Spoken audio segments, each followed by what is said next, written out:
Well, barely enough time for the underwear bomber to say, hey, it was in my undies. Because before officials could get to the Christmas Day bomber, lawyers apparently got to him first, read him his Miranda rights, and in less than 50 minutes, that was pretty much that, which the White House says was more than enough time to get what they needed to out of this guy. You really don't think that if you'd interrogated him longer, that you might have gotten more information, since we now know that al-Qaeda in Yemen? FBI interrogators believed they got valuable intelligence and were able to get all that they could out of him. All that they could, yeah. The former CIA operative Wayne Simmons says nothing could be further from the truth, and he should know. You see, Wayne has done interrogations, which is one reason I never ask Wayne a nasty question. All right, Wayne, good to have you. Thanks for coming. Always a pleasure, Neil. Thank you. What do you make of that 50 minutes, whatever it was more than enough time to get what we needed out of him? Well, it's just another pathetic example of, with Robert Gibbs making that kind of a statement of the Comedy Central attitude and air that's going on in this White House.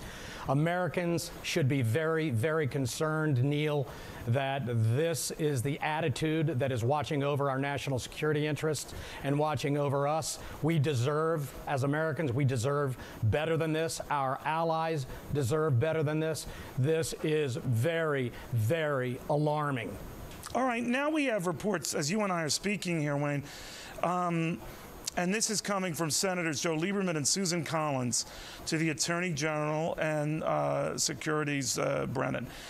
We write to urge the administration to indefinitely transfer Abdullah, the foreign terrorist, to the Department of Defense to be held as an unprivileged enemy belligerent and questioned and charged accordingly. No responses yet. Obviously, this just got out, but what do you make of that? Well, look, a lot of people are trying to play catch up here, and certainly the White House had every opportunity to do that when we, on the intelligence side, stumbled across this guy. Our allies, as I said earlier, should be very, very concerned because, Neil, when we stumbled onto this guy and did not get intel out of him, we then were allowed to go back and correct the mistake because we had him in our grasp. As you said, I've done many, many, many interrogations. And I can tell you from having worked with the very, very best, and I don't mean all that torture nonsense, I mean just straight interrogations, it is impossible, and I mean impossible, to get time-sensitive intel out of a detainee like Robert Gibbs would have you believe the FBI interrogators could do in this instance. So let me ask you then, when you did interrogate people, Wayne, I mean, I don't want to generalize and say there's a time limit or reference to it, but typically, at what point were you getting real, useful, valuable, validatable, for want of a better word, information?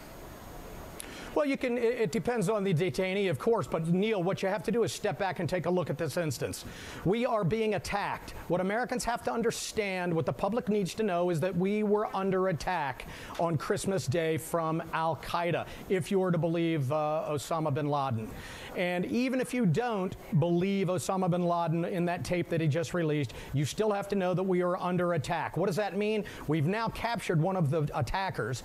We know, or should theorize right away, at least I would, that we were under multiple sources of attack. But that's not what the Obama administration did. They just went, oh, that's okay. Let's chat with him for 50 minutes, of which 20 minutes was, hey, how you doing? Nice to know you.